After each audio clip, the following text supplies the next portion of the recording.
Assalamualaikum warahmatullahi wabarakatuh. Perkenalkan, nama saya Amirul Minin dari kelas TI 21C6. Baik, di sini saya akan menjelaskan terkait materi pertemuan kedua, yaitu tentang teknologi jaringan dalam IoT. Dimana di sini ada dosen pengampu dari Bapak Asep Arwan Sulaiman, STM Pemkom, selaku dosen pengampu mata kuliah pengembangan IoT dan aplikasi. Baik, langsung saja ke materi penjelasan. Di sini teknologi jaringan dalam IoT itu ada 5, yaitu yang pertama Wi-Fi, kemudian Bluetooth, kemudian yang ketiga Zigbee, LoRaWAN, dan yang terakhir itu jaringan seluler 4G dan 5G. Yang pertama itu dari Wi-Fi sendiri, itu dimana koneksi dengan jarak pendek dan koneksi yang dilakukan juga termasuk yang cepat. Kemudian yang kedua ada Bluetooth dimana saling terhubung antar perangkat, jadi jaraknya dekat, nggak bisa terlalu jauh. Kemudian dari Zigbee sendiri, itu perangkat dengan mengandalkan sensor dengan penghematan energi. Kemudian yang keempat yaitu LoRaWAN sendiri itu penggunaannya dengan jarak jauh dan memakai baterai yang tahan lama. Kemudian yang kelima yaitu jaringan seluler, yaitu jaringan untuk skala besar dan global. Kemudian selanjutnya yaitu keuntungan dari koneksi yang luas dan global. Untuk yang pertama yaitu skala luas, itu dapat membuka untuk mempresentasikan jaringan besar dan kompleks. Sebagai contoh yaitu kota pintar atau smart city yang melibatkan ribuan perangkat yang tersebar di seluruh kota. Kemudian yang kedua yaitu koneksi tanpa batas, memungkinkan perangkat IoT beroperasi dengan berbagai lokasi, termasuk di daerah terpencil dan luar negeri. Sebagai contoh yaitu dalam proses pelacakan hewan, di mana dapat terima data dari lokasi hewan tersebut,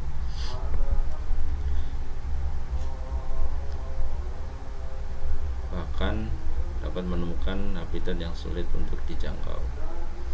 Kemudian keuntungan koneksi yang luas dan global yang ketiga yaitu kerjasama antar negara, dimana dengan fasilitasi solusi global untuk masalah lingkungan, kemudian kesehatan, serta dan lainnya.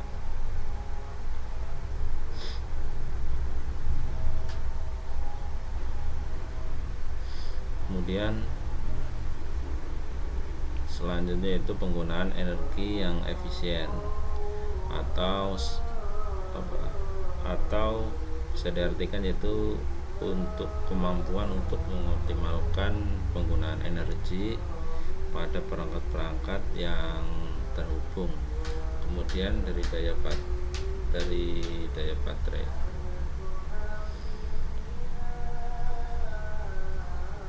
Dari daya baterai sendiri ada 3,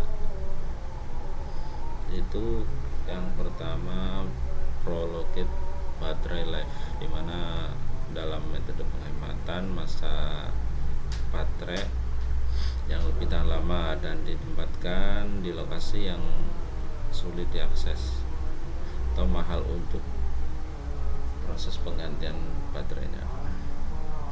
Kemudian yang kedua yaitu pengurangan dari segi dampak lingkungan, yang diakibatkan oleh produksi dan penggunaan energi. Kemudian yang ketiga yaitu dari penggunaan baterai. Dari segi biaya operasionalnya itu cukup rendah. Kemudian selanjutnya dari teknologi jaringan IoT sendiri, yaitu untuk skalabilitas untuk jaringan yang besar. Yang pertama yaitu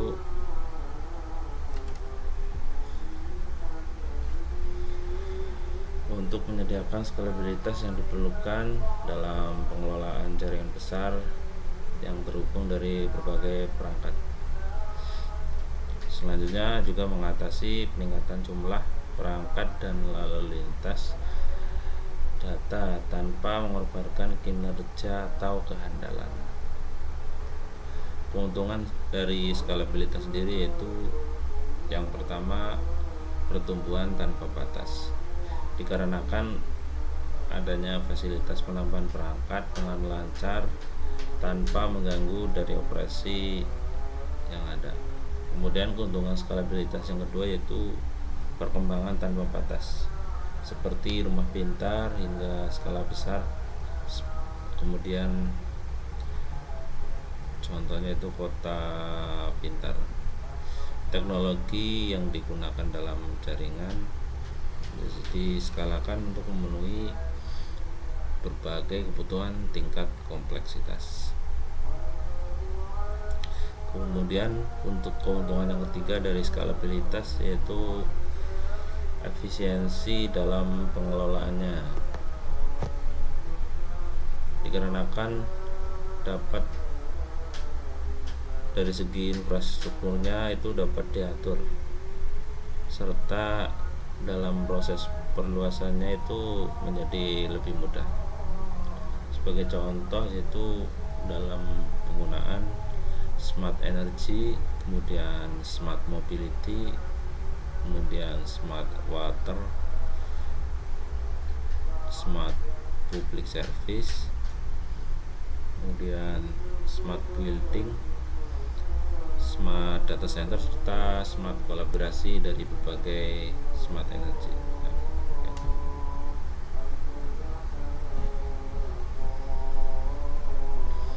Kemudian untuk selanjutnya yaitu dari teknologi yang digunakan dalam IoT dari segi kinerjanya itu lebih handal dan cepat, dimana perusahaan yang pertama yaitu respon dari tepat waktu. Maksudnya yaitu perangkat IoT itu merespon yaitu dengan perintah atau situasi dalam waktu nyata. Sebagai contoh yaitu mobil otonom dengan pemanfaatan dari respon lingkungan sekitar untuk respon sekitar yang cepat untuk keselamatan. Kemudian dari kinerja handal yang kedua yaitu pertukaran data jadi lancar. Maksudnya yaitu dengan memastikan data-data itu dikirim kemudian diterima dengan tanpa minimalisir jeda, jadi lebih satset. Kemudian dari kinerja yang handal cepat yang ketiga yaitu konsistensi dari segi operasionalnya, dimana perangkat IoT ini tetap beroperasi secara konsisten tanpa adanya gangguan. Penting dalam lingkungan yang butuh pengawasan secara terus-menerus. Sebagai contohnya yaitu pada jaringan sensor yang diterapkan di rumah sakit. Kemudian adapun tantangan dari teknologi jaringan yaitu dari latensi dalam transmisi data, kemudian keamanan dan privasi datanya. Kemudian yang ketiga interoperabilitas dari perangkat, dan yang terakhir yaitu dari segi pengelolaan jaringan yang kompleks. Adapun inovasi dan perkembangan dalam teknologi jaringan untuk kedepannya yaitu dengan integrasi jaringan 5 GB untuk koneksi yang super cepat akan lebih baik. Kemudian inovasi yang kedua yaitu pengembangan dari segi keamanan IoT akan lebih baik. Kemudian yang terakhir yaitu penggunaan AI atau AI dalam mengelola jaringan secara kompleks. Baik, mungkin itu penjelasan dari saya untuk materi teknologi dalam jaringan IoT. Apabila ada kesalahan atau kurang jelas, mohon dimaafkan. Sekian dari saya. Wassalamualaikum warahmatullahi wabarakatuh.